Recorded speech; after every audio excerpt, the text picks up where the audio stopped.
Today, I am going to teach you the poem Skunk Hour by Robert Lowell.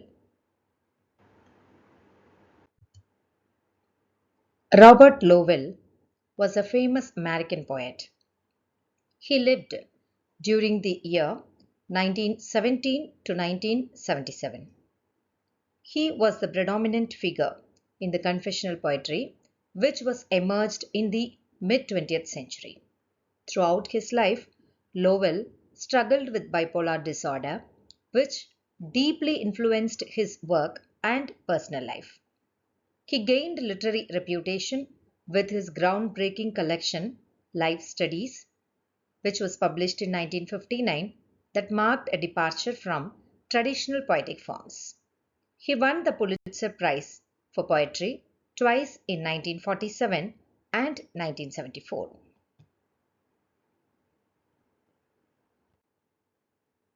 Skunk Hour was written in 1957, which was first published in Partisan Review in 1958. This is actually the final poem in his Life Studies volume. And he dedicated this particular poem to Elizabeth Bishop because he got inspired by her poem, The Armadillo, and which she has dedicated to Lowell. So, in turn, he wanted to dedicate this poem to Elizabeth Bishop. Coming to the title of the poem, Skunk. It is a nocturnal mammal known for its release of unpleasant smell during threats. So, whenever the skunk feels a kind of danger around it, it just produces a kind of unpleasant smell in order to avoid the danger. Lowell sets the poem in Nautilus Island, which is a coastal town in Caston, Maine. The poem echoes loneliness present in both the speaker's inner world and the external landscape. Now let us move into the poem Skunk Hour. Let me read the first stanza. Nautilus Island's hermit Hyras still lives through winter in her Spartan cottage. Her sheep still graze above the sea. Her son is a bishop. Her farmer is first selectman in our village. She is in her dotage. In the first stanza of this piece, the speaker begins by placing the events to come within one particular setting, that is Nautilus Island. This is a real island in Penobscot Bay, Maine. It is part of the town of Brooksville. The speaker will carry the reader through a number of different descriptions of residents of this area in the poem's 8 stanzas. Now, the first person who enters into the story is a hermit Hyras. This strange combination of words is intriguing. It paints an image of a woman who was an heiress or inheritor of a great deal of money but has chosen to live as a hermit. She has set aside what luck has given her. This character still lives in her Spartan cottage. From this line, one is able to determine that the woman has lived in this place for a great deal of time. One can also assume the speaker has been here before and knows the area very well. He is comfortable enough with the place to state that the woman's sheep are still grazing in the same field above the sea. The son of the old hermit Hyras is a bishop. He has also chosen a simple life, but one more closely connected to the society. There is also a farmer living in the area who works on the woman's farm. He is described as being the first selectman in the speaker's village. The selectmen are a governing body in many towns in New England. Moving into the second stanza, thirsting for the hierarchic privacy of Queen Victoria's century, she buys up all the eyesores facing her shore and lets them fall. In the second stanza, the woman's life is further defined. She has a constant thirst for the hierarchic privacy of Queen Victoria's century. The woman is old enough to remember or at least have respect for the Victorian era. She misses the way life was then. It was likely simpler and easier to understand. These are the things that clearly suit the woman's personality. In the second half of this section, the speaker describes how the woman has been buying up all the eyesores facing her shore. With the money she inherited and never did anything with, she is buying properties across the water from her cottage. She sees them as being ugly eyesores. Through her purchase of them, she is able to let them fall to pieces. Eventually, they'll be gone and she won't have to look at them. Moving on to the third stanza. The season is ill. We have lost our summer milliner, who seemed to leap from an LL Bean catalogue. His 9 knot yawl was auctioned off to lobstermen. A red fox stain covers Blue Hill. Here, the poet takes a step away from the story of the hermit to discuss the general progression of time in this area of Maine. As the season changes from summer to fall, the milliner is lost. This is a reference to someone who lives on the island only during the summer months, leaving when it starts to get colder. Now, here the milliner is predictably dressed as if from an LL Bean catalogue. And in the following lines, the speaker mentions the milliner's 9 knot yawl. And a yawl is a sailing craft often used by commercial fishermen. In this case, the milliner had a version that was auctioned off to the lobsterman after he left. The changing of the seasons is also marked by the red fox stain over Blue Hill. This vague description is a complicated way to describe the reddening of the leaves in another area of the state, Blue Hill.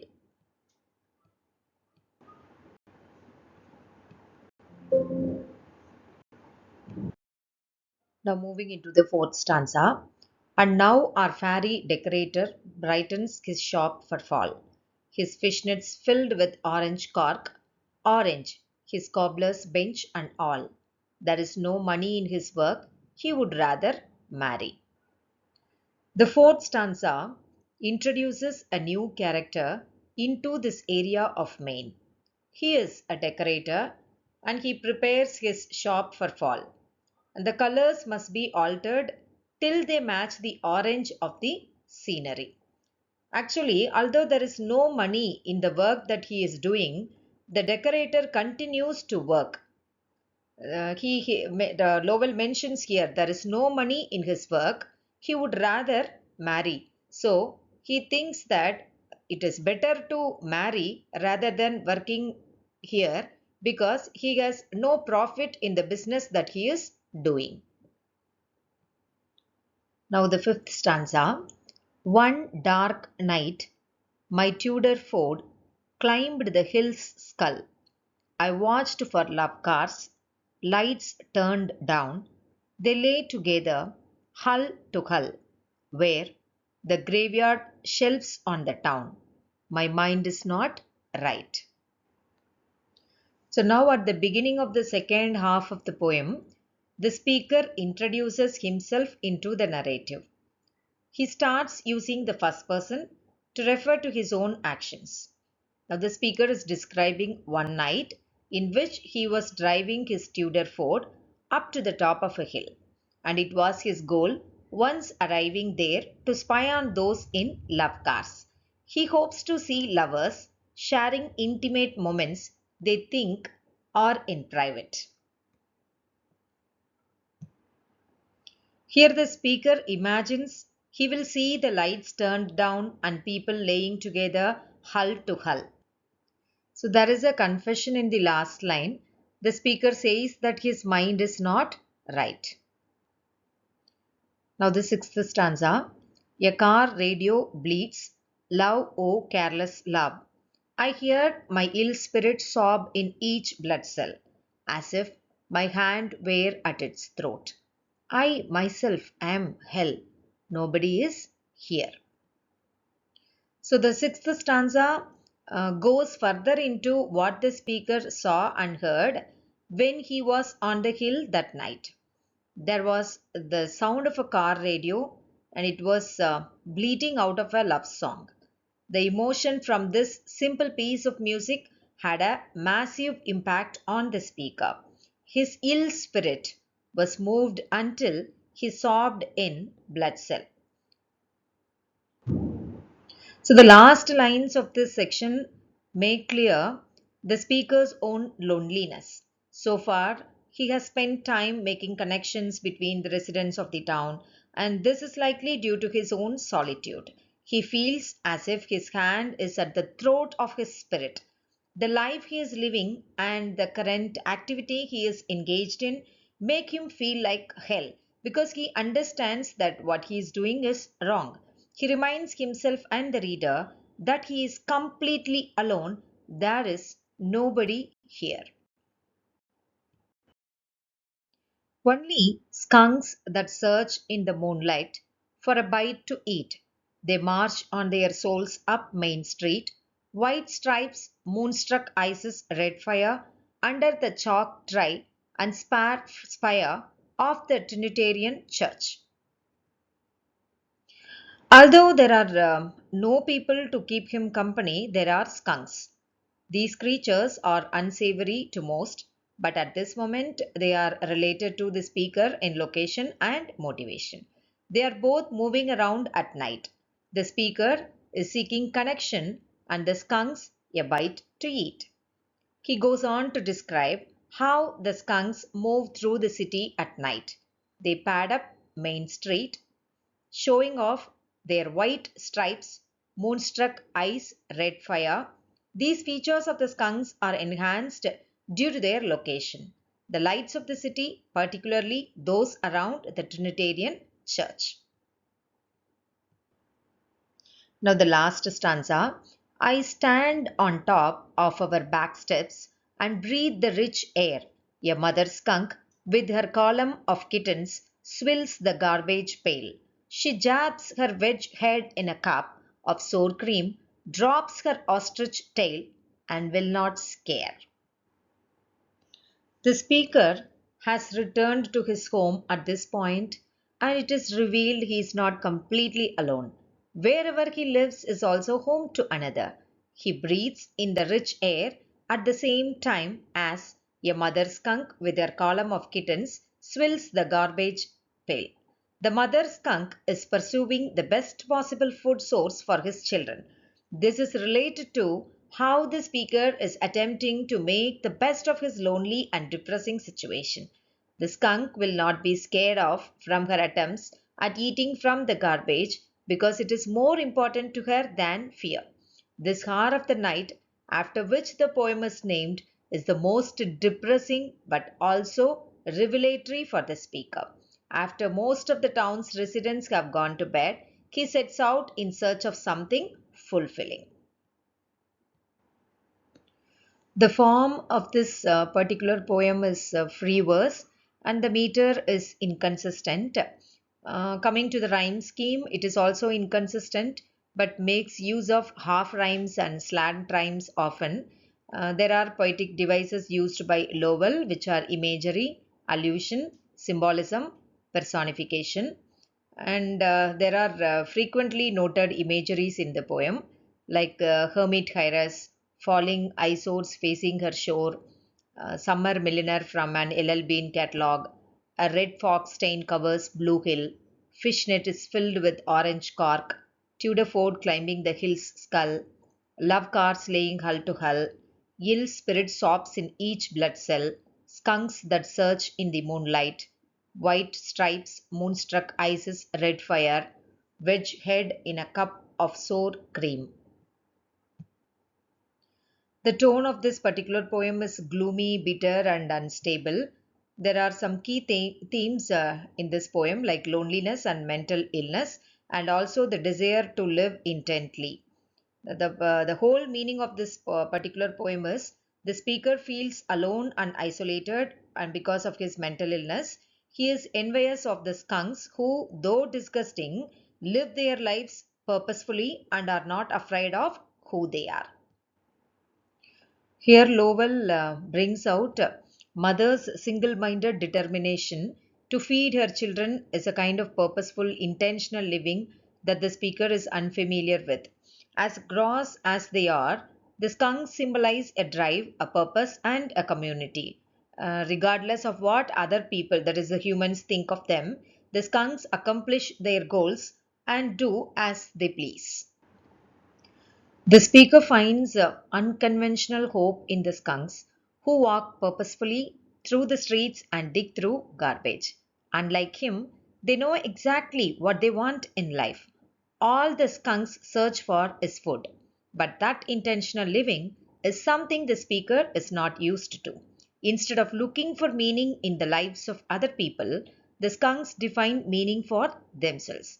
At the end of the poem, the speaker watches the mother skunk and states that she will not scare no matter what obstacles she encounters. She is ready to face them all. She does not care if others think she is disgusting or if the weight of the community is upon her.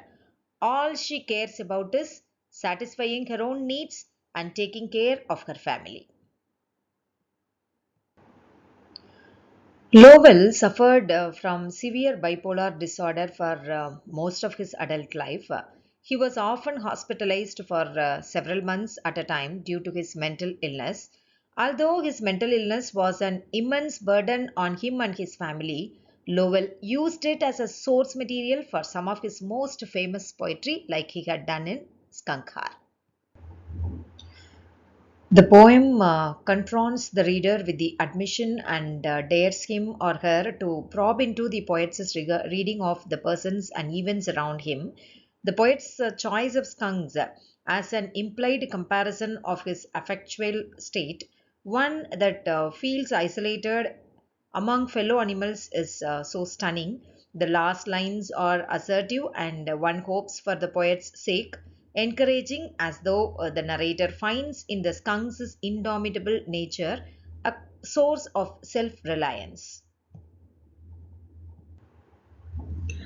The poem Skunk Hour, like many other confessional poems of the time, is written to reveal the mental and emotional state of the poet as well as his or her life.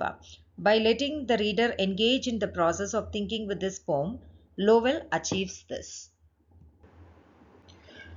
This poem is also significant for its theme, tone, and atmosphere, all of which reflect the qualities of confessional poetry. In traditional poetry, it is unusual for themes like suicide, murder, and mental breakdowns, but with the contribution of Robert Lowell and his students who were inspired by him, the poets of the time led these issues into their poetry and reflected their emotional and mental states in the poems of the time.